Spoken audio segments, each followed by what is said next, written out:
Hello everyone! So nag-craving ka rin ba ng sardinas? So tara, samahan nyo ako at magluto tayo ng sardinas. Simpleng ulam lang yung ating ulam for today's video. Ayan, sa ating frying pan naglagay na ako ng cooking oil. Yan po ay painitin natin bago po natin igigisa yung ating inihanda kanina na bawang.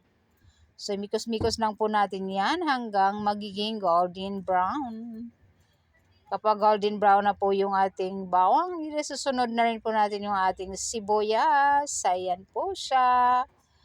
Yan ay hiniwa ko lang ng katamtamang laki. So sa paghihiwa po ay magdidepende rin po ayan sa inyo. Ayan, so mikos-mikos ko lang po yan bago po natin ilagay yung ating isang latang sardinas. Ayan, so mahilig ka rin po ba ng sardinas katulad ko? So kung mahilig ka, tara samahan nyo ako magluto tayo. Ayan, para sabay-sabay tayong kakain ng sardinas. Yan po pala ay binuhos ko yung isang malaking sardinas sa ating frying pan. Ayan, kung nakikita nyo. So hindi ko na yan siya dudurugin. Hayaan ko lang yan siya dyan na masunog. Ayan, charot lang. So yung lata po pala ay nilagyan ko ng tubig para po ay hindi sayang yung dumikit sa lata. Dahil kasama din po yun sa bayad. Kaya simutin natin yarn.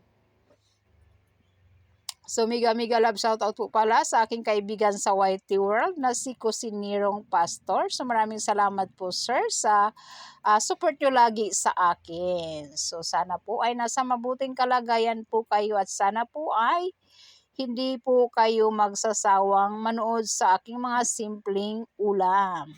So yan po pala guys, ay nilagyan ko po siya ng pamintang pino. Yung aking nilagay, pamintang pino po yun siya. Para mabango-bango naman po yung ating sardinas. And of course, pakukuluan lang po natin yan. At syempre, titimplahan po natin yan ng kaunting asin kasi naglalagay po tayo kanina ng tubig, di ba? So, lagyan lang po natin ng kaunting asin lang. So, iodized salt po yung aking nilalagay dyan. At syempre, kailangan mikos-mikos natin para balansi ang lahat ng para balansi ang lasa, mamimix yung ating salt sa ating sabaw, di ba? So, hindi ko talaga siya dinurog, guys. Health trip ko lang, ayan. At, dahil mahilig ako sa itlog, ayan, nilagyan ko po pala yan ng 4 na itlog. Yan ay, ewan ko ba talaga, sa tuwing kakain, kailangan may itlog. Parang may kulang para sa akin kung walang itlog, ayan. So, mahilig po talaga ako sa itlog. Kaya ayan, sardinas, ginisang sardinas na may itlog yung ating menu for today. Parehong paborito ko.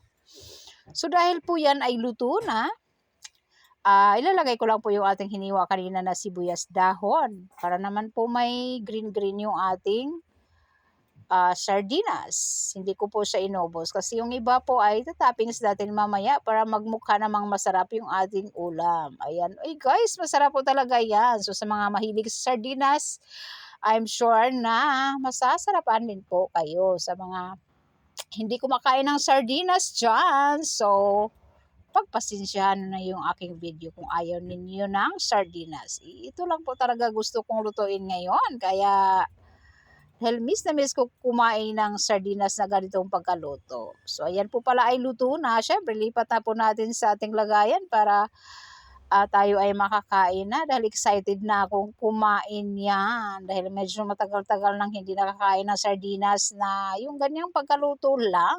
Na napakasimple, walang gulay na halo. Nakakamiss din. Diba? So, yan. Nilagay ko lang sa ating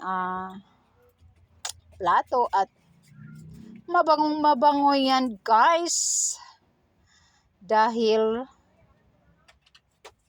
sa nilagay nating mga simpleng sangkap. Ayan, so masarap naman po talaga yung sardinas guys. So ayan po ay nakahanda na at yan po ay ready to serve na. So mas masarap siyang kainin pagka mainit na mainit pa yung sardinas at parisa natin ng mainit na kanin. So bye-bye everyone. Maraming salamat sa walang sawang support at pagmamahal. Bye-bye!